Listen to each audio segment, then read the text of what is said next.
في أي مكان حوالينا بنشوف حاجات كتير زي المكتب، الهدوم، السرير، الحوائط، وكلها حاجات بيستخدمها الإنسان من آلاف السنين بنفس الطريقة. فيفيفاي بيصنع عالم خلف عالمنا يطور علينا حياتنا.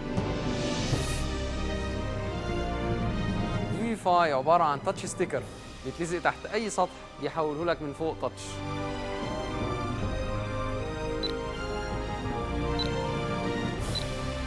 ممكن تكون الحيطان تاتش تتحكم بيها في الإضاءة أو في المية. ممكن تكون الكتب تاتش تخلي الأعمى يسمع الكلام بمجرد ما يلمسه. ممكن تكون المنيو في المطاعم تاتش، تقدر انك انت تطلب الاكله بمجرد انك انت تلمس صورتها. ممكن تخلي الهدوم تاتش تتحكم بيها في كل حاجه حواليك.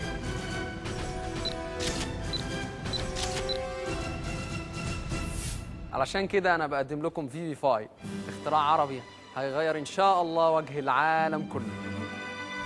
كمان فيفيفاي ستيكر ما بيتاثرش بالميه وتركيبه سهل وصحي جدا.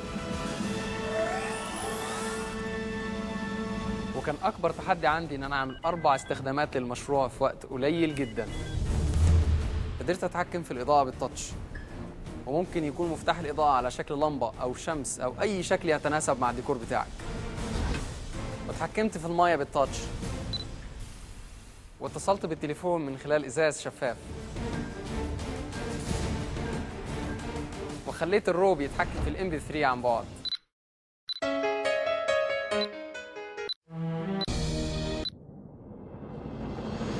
فيفيفاي هيبقى جاهز ينزل السوق. فلو كنت عايز تغير شكل حياتك وتطور مستقبلك، صوت لفيفيفاي.